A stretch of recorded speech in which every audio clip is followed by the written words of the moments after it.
नमस्कार मंडळी. अवधूत चिंतन श्री गुरुदेव दत्त श्री स्वामी समर्थ महाराज की जय. बघा, यावर्षी अक्षय तृतीया आलेली आहे 19 एप्रिल 2026. बघा, अक्षय तृतीया म्हटलं की 3.5 मुहूर्तापैकी हा एक मुहूर्त आपण हा म्हणत असतो. बघा, शुभ मुहूर्त असतो, यालाच आपण स्वयंभू मुहूर्त सुद्धा म्हणत असतो. त्यामुळे अक्षय तृतीयेच्या दिवशी आपल्याला जर काही नवीन खरेदी करायची असेल किंवा जमीन जागा खरेदी करायची आहे, यामध्ये आपली गुंतवणूक करायची असेल किंवा नवीन काही शुभ कार्य करायचं असेल तर त्यासाठी वेगळा शुभ मुहूर्त बघण्याची गरज नाही.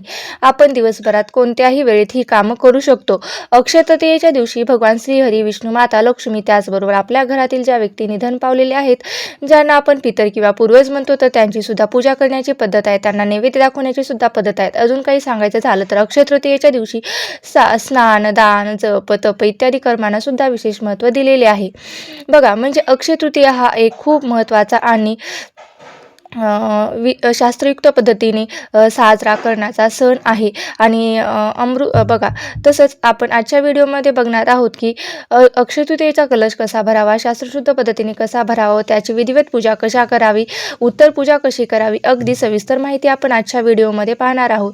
त्यामुळे व्हिडिओ शेवटपर्यंत पहा. बघा, यावर्षी अक्षय तृतीया आलेली आहे 19 एप्रिल रोजी. आता अक्षय तृतीयेचा प्रारंभ हा 19 एप्रिल रोजी सकाळी 10:49 सुरू होणार आहे आणि 20 एप्रिल 2026 रोजी 7:26 ही तिथी संपणार आहे. तर आता जाणून घेऊया आपण या दिवशीचा शुभ मुहूर्त. 19 एप्रिल रोजी रविवार आहे, तर सकाळी 6:10 ते दुपारी 12:55 पर्यंत शुभ मुहूर्त असेल. आणि दुसरा संध्याकाळचा मुहूर्त असेल दुपारी 4:30 ते सायंकाळी 7 पर्यंत असेल. बघा, या वेळेमध्ये तुम्ही पूजा आणि अक्षय कलश भरू शकता. आता या वेळेमध्ये तुम्ही पूजन करू शकता, पण या वेळेमध्ये काही कारणाने तुम्हाला पूजन करणं शक्य झालं नाही तर तुम्ही दिवसभरामध्ये तुमच्या वेळेनुसार तुम्ही कधीही करू शकता, कारण 3.5 मुहूर्तापैकी एक मुहूर्त आपण आहे. पण या वेळेमध्ये जर आपण केलं तर याचं पुण्यफळ जे काही आहे ते आपल्याला 1000 पटीने मिळत असतं किंवा वाढत असतं असं सुद्धा म्हटलं जातं. सिद्धी प्राप्त होतात आणि सिद्धी सुद्धा प्राप्त होतं असं सुद्धा म्हटलं जातं. म्हणून या मुहूर्ताला खूप जास्त महत्त्व आहे. आणि शक्य झालं तर या वेळेमध्ये तुम्ही सोनं चांदी किंवा ज्या वस्तू तुम्हाला खरेदी करायच्या आहेत त्यास तुम्ही खरेदी करू शकता. अक्षय तृतीयेच्या दिवशी भगवान श्री हरी, विष्णू, माता लक्ष्मी यांचं एकत्रित पूजन करण्याला खूप जास्त महत्त्व आहे. या दिवशी वर्षातून एकदाच भरता येणारा अक्षय अमृत कलश सुद्धा भरण्याची प्रथा आहे. हा कलश भरल्याने आणि माता लक्ष्मी, भगवान विष्णू यांचे एकत्रित पूजन केल्याने वर्षभर आपल्या घरामध्ये धन, धान्य आणि अन्नामध्ये कमतरता भासत नाही व भगवान श्री हरी, विष्णू आणि माता लक्ष्मी आपल्या घरामध्ये स्थिर व कायम वास्तव करतात असं सुद्धा म्हटलं जातं. या मुहूर्ताला पूजा करण्याला तसेच अमृत कलश भरण्याला सुद्धा खूप असं महत्त्व आहे. बघा, अक्षय तृतीयेच्या दिवशी सकाळी लवकर उठायचं, सूर्योदयाच्या पूर्वी उठलं आणि सूर्योदयापूर्वी स्नान करायचं, ते अतिशय उत्तम मानलं जातं. अक्षय तृतीयेच्या दिवशी स्नानाला आणि दानाला सुद्धा खूप जास्त महत्त्व आहे. या दिवशी तुम्हाला तीर्थस्नान करणं शक्य नसेल तर घरातील सर्वांनी सकाळी स्नान करताना आंघोळीच्या पाण्यामध्ये थोडंसं गंगाजल टाकायचं, त्या पाण्याने स्नान करायचं. आंघोळ झाल्यानंतर सूर्याला अर्घ द्या. तुळशी मातेची देखील पूजा करा. तुपाचा दिवा आवश्यक लावा या दिवशी. तसेच त्यानंतर मुख्य दरवाजा पुसून घ्यायचा, त्याला हळदीचं लेपन करायचं, म्हणजे उंबरठ्याचं पूजन करायचं. उंबरठ्याला हळदीचं लेपन करायचं, दरवाजाला आंब्याची पानाचं तोरण लावायचं. बघा, मुख्य प्रवेशद्वारावर कुंकवाने स्वास्तिक काढायचे. दरवाजाच्या दोन्ही बाजूला छानपैकी 2 दिवे लावायचे, त्यामध्ये चिमूटभर हळद टाकायची. गॅसची पूजा करून घ्यायची. अन्नपूर्णा मातेची सुद्धा पूजा करायची. बघा, त्यानंतर मग आपल्याला देवपूजा करून घ्यायची आहे. देवपूजा न करता माता लक्ष्मी, भगवान विष्णू यांची पूजा किंवा अमृत कलश भरणे या गोष्टी करायच्या नाहीत. तर त्याआधी काय करायचं आहे, तर त्याआधी आपल्याला देवपूजा करून घ्यायची आहे. त्याच्यानंतरच मग आपण मुहूर्तामध्ये तुम्हाला भगवान विष्णू, माता लक्ष्मी आणि यांची एकत्रित पूजन करायचे आहे. आपण सर्वजण बघावं, लक्ष्मीच्या मागे धावत असतो, म्हणजेच पैसा मिळावा म्हणून आपल्या परीने काही ना काही कष्ट करत असतो. आपल्याला शक्य होईल त्या गोष्टी आपण करत असतो, आपण काम करत असतो आणि त्यातूनच आपल्याला लक्ष्मी मातेची प्राप्ती होत असते, म्हणजे पैसा मिळत असतो. हेच लक्ष्मी चंचल आहे, ती आज आहे तर उद्या नाही. त्यामुळे भगवान विष्णूची सुद्धा, माता लक्ष्मीची सुद्धा सेवा केल्याने लक्ष्मी स्थिर राहते, त्यामध्ये वाढ सुद्धा होत असते किंवा वृद्धी होत असते असं म्हटलं जातं. आणि बघा, अशी एकच जागा आहे जिथे माता लक्ष्मी स्थिर राहते आणि प्रसन्न सुद्धा राहते. ती जागा म्हणजे तुम्ही कधीच सोडून जात नाही. जिथे भगवान विष्णूची सेवा केली जाते त्या घरात विष्णूचं नामस्मरण स्तोत्र केलं जातं, त्या घरातून माता लक्ष्मी कधीही जात नाही. म्हणून अक्षय तृतीयेच्या शुभ मुहूर्तावर माता लक्ष्मीसोबतच भगवान विष्णूची सुद्धा तुम्हाला पूजा ही आवर्जून करायची आहे. तर लक्ष्मी ही धनाची देवी मानली जाते आणि अक्षय या शब्दाचा अर्थ होतो ज्याचा कधी क्षय होत नाही, ज्यामध्ये सतत वाढ होते. याप्रमाणे लक्ष्मी म्हणजे फक्त पैसा नाही, तर लक्ष्मी म्हणजे सुख शांती, घरामध्ये एकोपा, घरामध्ये प्रेम, घरामध्ये भरभराट राहणे, या सगळ्या गोष्टीचा कधी क्षय न होऊ देणे. म्हणजे आपल्याला माता लक्ष्मीचं या दिवशी आपल्याला पूजन करायचं आहे. आता ही जर पूजा करायची आहे तर ही पूजा कशी करायची किंवा पूजा करण्यासाठी आपल्याला कोणतं कोणतं साहित्य लागणार आहे, त्याबरोबरच पूजा नेमकी कशी करावी याची ही बघू. बघा, या पूजेसाठी आपल्याला चौरंग किंवा एक पाट, त्याच्यासमोर लाल वस्त्र, त्याच्यावर रात्र लाल वस्त्र, त्याचबरोबर आंब्याची पानं, नागवेलीची पानं, एक नारळ, हळदी कुंकू, धूप, दीप, तुपाचा दिवा, तेलाचा दिवा, त्याचबरोबर भगवान श्री हरी, विष्णू, माता लक्ष्मी याचे वेगवेगळे फोटो किंवा एकत्रित फोटो. तुमच्या देवघरामध्ये गणपतीची जी मूर्ती असेल ती मूर्ती लागणार आहे. माता लक्ष्मीची मूर्ती असेल तर ती सुद्धा, तुम्ही श्रीयंत्र असेल तर ती सुद्धा लागणार आहे. आणि तुमच्याकडे कुबेर यंत्र, कुबेर भगवानाची मूर्ती असेल तर सुद्धा या दिवशी आपल्याला पूजनासाठी लागणार आहे.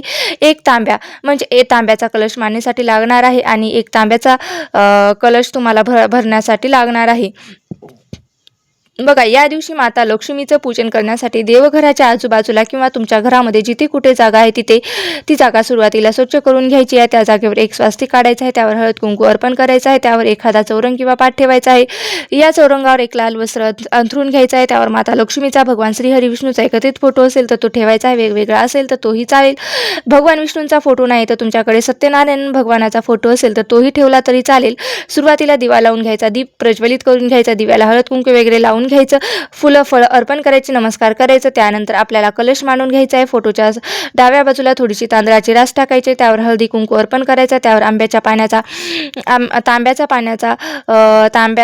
तांब्या ठेवायचा, त्यामध्ये स्वच्छ पाणी भरायचं आहे. पाण्यामध्ये हळद कुंकू, अक्षदा, फुले, 1 रुपयाचं नाणं, सुपारी, दुर्वा वगैरे टाकायची आहे. 5 आंब्याची पानं किंवा नागवेलीची पानं ठेवायची आहे, त्यावर पाणीदार एक नारळ ठेवायचा आहे. आणि हो, आवर्जून या तांब्यावर कुंकुमाने स्वास्तिक आणि 5 उभ्या रेषा काढून घ्यायच्या आहेत. कलश मांडून झाल्यानंतर फोटोच्या समोर आपल्या उजव्या हाताला 2 नागवेलीची पानं ठेवायची आहेत, त्यावर देठ फोटोकडे असावी, देवाकडे असावी, त्यावर थोडेसे तांदूळ ठेवायचे आहेत, त्यावर गणपती बाप्पांची मूर्ती ठेवायची आहे, त्याच्या बाजूला 2 विड्याचे पानं ठेवायचे, सेम त्यावरही थोड्याशा अक्षदा घालायच्या आहेत. त्यानंतर माता लक्ष्मीची मूर्ती ठेवायची आहे, त्याच्या दुसऱ्या बाजूला 2 विड्याची पानं घ्यायची आहेत.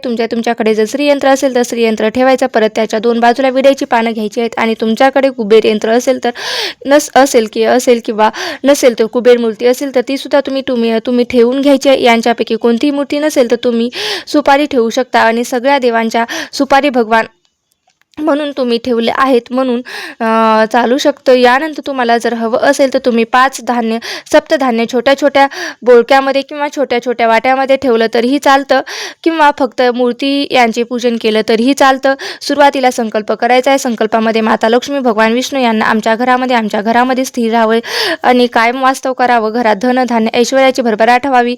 माझ्या कुटुंबाला उत्तम आरोग्य, दीर्घ आयुष्य लाभावं याची प्रार्थना करावी. त्याचबरोबर तुमचा व्यवसाय असेल तर व्यवसायामध्ये वाढ व्हावी. तुमच्या घरात सगळे नोकरी करणारे असतील तर नोकरीमध्ये त्यांची प्रगती व्हावं अशी सुद्धा प्रार्थना करायची आहे. पूजेला सुरुवात करायची आहे.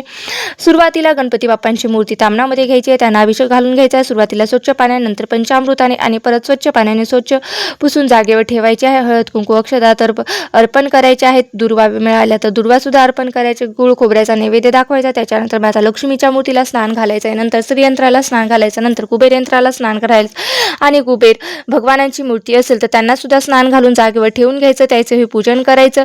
जो भगवान विष्णू माता लक्ष्मीचा फोटो आहे तो सुद्धा ठेवलेला आहे, त्याला सुद्धा स्वच्छ पुसून घ्यायचं, त्यांना गंध अक्षदा हळद कुंकू लावून घ्यायचं, फुलं अर्पण करायची. अशा प्रकारे झाल्यानंतर आपल्याला जो आपण अमृत कलश आहे तो भरायचा आहे. आता सुरुवातीला आपण जो कलश स्थापना केलेली आहे तो सुद्धा हळद कुंकू वगैरे सगळं अर्पण करून नमस्कार करून घ्यायचं. पण तुम्ही या दिवशी अमृत कलश स्थापन करण्या अगोदर कवड्यांची त्याचप्रमाणे तुमच्याकडे असणारे दागिने, पैसे याची देखील पूजा करायची आहे. ती कशी करायची आहे ते पाहूया. बघा, जर तुमच्या घरामध्ये कवड्या असतील तर त्या कवड्याची पूजा तुम्ही या दिवशी करू शकता. तांदळामध्ये त्या कवड्या ठेवायच्या, पालथ्या किंवा सुलट्या कशाही पद्धतीने तुम्ही ठेवू शकता. म्हणजे कवड्या दोन्ही प्रकारे ठेवल्या जातात म्हणून तुम्ही सांगितलं. त्यानंतर कवड्यांना तुम्ही चंदन लावू शकता किंवा हळद लावू शकता. त्यानंतर त्यांच्या शेजारी एक छोटंसं मातीचं बोळकं घ्यायचं, त्यामध्ये तुम्हाला तांदूळ भरायचे आहेत, अखंड तांदूळ, आणि त्यामध्ये 1 रुपयाची किंवा जी काही सुट्टी नाणी असेल तर ती ठेवायची आहे. तुमच्याकडे काही सोन्याचा दागिना असेल तर तोही तांदळावर असेल तर तोही ठेवायचा आहे, काही हरकत नाही. फक्त सुट्टी 1-2 रुपयांची किंवा जी काही नाणी आपल्याकडे असतात, कॉईन असतात, तर ते ठेवून त्याची हळद कुंकू लावून पूजा केली जाते. आता इथे आपण सोन्याची सुद्धा पूजा करू शकतो किंवा कवड्याची पूजा करू शकतो. मग तुम्हाला दोन्ही पद्धतीने सांगते, कारण कवड्या ज्या आहेत त्या पूर्वीच्या काळी पैसा किंवा चलन म्हणून वापरल्या जायच्या, त्यामुळे कवड्याची पूजा केली जाते. नाण्याची तर पूजा केलीच जाते. बघा, सारखंच आहे. भांड्यामध्ये कवड्याची पूजा केली जाते. दुसऱ्या भांड्यात तुम्ही तांदूळ घेऊन त्याच्यावर तुमच्याकडे असणारं सोनं नाणं ठेवून त्याची सुद्धा पूजा करू शकता. आणि कवड्या तुमच्याकडे नसतील तर तुम्ही 1 रुपयाचं नाणं घेऊन, सुटं नाणं घेऊन तुम्ही ते धान्यामध्ये ठेवून त्याची पूजा वगैरे करू शकता. आणि सोन्या नाण्याची पूजा ही वेगळी करू शकता. अशा पद्धती 2 या लक्ष्मीकारक पूजा तुमच्याकडून होतील. यानंतरची तिसरी पूजा जी आहे ती तुम्हाला सांगणार आहे. ती अतिशय महत्त्वाची आहे, कारण प्रत्येक घरी ती झालीच पाहिजे. पूजेला म्हणतात अक्षय पात्राची पूजा. अक्षय पात्र हे तांब्याचं पात्र असतं. तर अक्षय पात्राची पूजा आपल्याला अक्षय तृतीयेच्या दिवशी करायची आहे, जेणेकरून आपल्याला घरामध्ये अन्नधान्याची कधीही कमतरता पडत नाही. एक तांब्या घ्यायचा आहे. तांब्याचं भांडं घ्यायचं. भले तुमचं तांब्याचं नसेल, जे भांडं असेल ते तुम्ही घ्यायचं आहे. तांब्याचं असावं, कारण अक्षय पात्राची महती अशी आहे की सूर्यनारायणाची एक तांब्याचं दिव्य पात्र, ज्याला आपण अक्षय पात्र असं म्हणतो, तो युधिष्ठिराला भेट दिली होती. त्यामुळे शक्य होईल तर अक्षय पात्र म्हणून तांब्याचे पात्र घ्या. जर शक्य नसेल तर स्टीलचे पात्र घ्या. मातीचे सुगडं घेतलं तरीही चालतं. तर या तांब्यामध्ये आपल्याला तांदूळ किंवा गहू जे आहे ते धान्य भरायचं आहे. त्याची पूजा करायची. तांब्यावर ओम सूर्याय नमः असं कुंकवानं लिहायचं आहे, किंवा तुम्ही स्वास्तिक देखील काढू शकता. या तांब्याच्या भांड्यामध्ये अखंड तांदूळ भरा. त्याची देखील तुम्ही पूजा करू शकता. पूजा कशी करायची बघा, त्या कलशाला हळदी कुंकू व्हायचं आणि त्यानंतर तुम्हाला प्रार्थना करायची आहे की हा कलश मी भरत आहे, की कशासाठी मी हा कलश भरत आहे. माझ्या घरात धनधान्य ऐश्वर्याची वाढ व्हावी, भरभराट व्हावी, उद्योगधंदा व्यवसाय चांगला चालावा, नोकरीमध्ये प्रगती व्हावी. जे काही तुम्हाला प्रार्थना करायची, तुम्हाला जेवढं काही शक्य होईल तेवढी तुम्ही तुळशीची पानं भगवान श्री हरी विष्णू ओम नमो भगवती वासुदेवाय नमः या मंत्राचा जप करत तुम्ही वाहू शकता. आणि माता लक्ष्मीला गजरा आणि वेणी तुम्ही आवर्जून अर्पण करू शकता. त्याचप्रमाणे बघा, अक्षय तृतीयेच्या दिवशी कलश खरेदी करण्याला खूप जास्त महत्त्व आहे. त्यानंतर आपल्याला जो काही घरामध्ये गोडाचा नैवेद्य बनवला आहे तो नैवेद्य दाखवायचा आहे. तुम्हाला शक्य असेल तर नैवेद्य दाखवून झाल्यानंतर लगेच 16 वेळा श्री सूक्ताचं पठण करायचं आहे. 16 वेळा विष्णू सहस्रनामाचं पठण करायचं आहे. त्यानंतर 16 वेळा विष्णू गायत्री मंत्र, 16 वेळा लक्ष्मी गायत्री मंत्र, 16 वेळा नववाण मंत्र, नववर्णाव मंत्र, 16 वेळा कमलात्मक मंत्र आणि 16 वेळा कुबेर मंत्र म्हणायचा आहे. विष्णू सहस्रनाम म्हणता येत नसेल, अवघड वाटत असेल तर त्याचा उच्चार मग तुम्ही व्यंकटेश स्तोत्र म्हटलं तरीही चालतं. यातल्या ज्या 3 पूजा होत्या त्या खास लक्ष्मी प्राप्तीसाठी होत्या.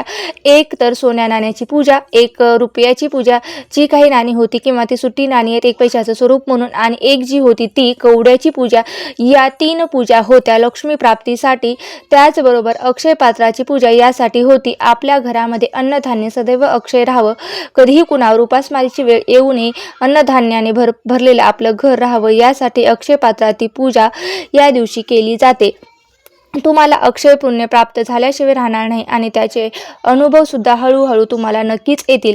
आता सगळ्यात महत्त्वाचं, अक्षय तृतीयेच्या दिवशी जी आपण पितरांची सेवा करत असतो, तर ती पितरांची सेवा म्हणजे केळीचे पूजन किंवा कराचे पूजन हे कसे करावे या संदर्भात तर मी ऑलरेडी व्हिडिओ टाकलेला आहे, तो सुद्धा तुम्ही व्हिडिओ बघू शकता.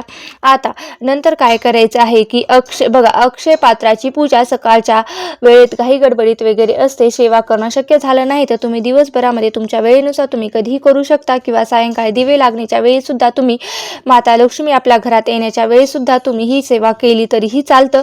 अक्षय तृतीयेच्या दिवशी सोनं चांदी खरेदी करण्याला खूप जास्त महत्त्व आहे. महागाईमुळे सोनं जरी खरेदी करणं शक्य झालं नसेल तर तुमच्या देवघरामध्ये तुम्हाला काही वस्तू घ्यायच्या असतील तर तुम्ही त्या खरेदी करू शकता.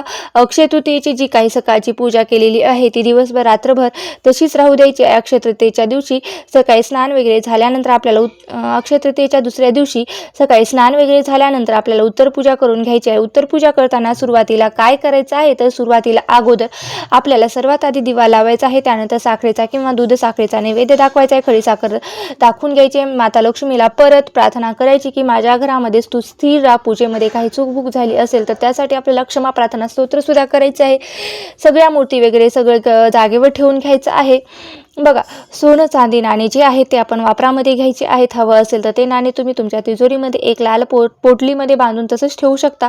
जे तांदूळ ते आहे ते दुसऱ्या दिवशी साठवणीच्या तांदूळामध्ये ठेवायचे आहेत आणि थोडे पक्ष्यांना खाऊ घालायचे आहे. जो कलश आहे त्यावरील नारळ प्रसाद म्हणून खायचा आहे. कलशातील पाणी हे झाडांना घाला.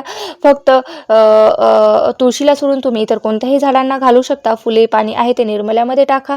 याप्रमाणे वर्षातून एकदाच तुम्ही हा अमृत कलश भरायला विसरू नका.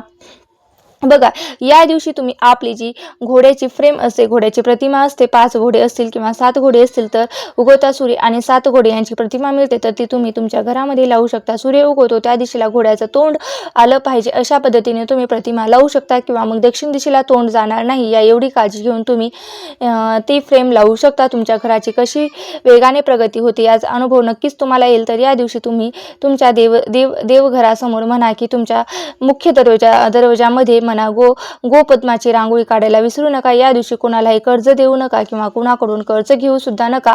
अक्षय तृतीया हा 3.5 मुहूर्तापैकी एक शुभ मुहूर्त असतो. याला स्वयंभू मुहूर्त सुद्धा असं म्हणतो. त्यामुळे अक्षय तृतीयेच्या दिवशी आपण जर काही नवीन खरेदी करायची असेल किंवा नवीन जमीन जागा खरेदी करायची असेल, गुंतवणूक करायची असेल, नवीन काही शुभ कार्य करायचं असेल तर यासाठी वेगळा शुभ मुहूर्त बघण्याची गरज नाही. हे मी परत पुन्हा एकदा सांगते कारण 3.5 मुहूर्तापैकी हा एक मुहूर्त आहे. आपण दिवसभरात कधीही कोणत्याही वेळेत ही कामं करू शकता.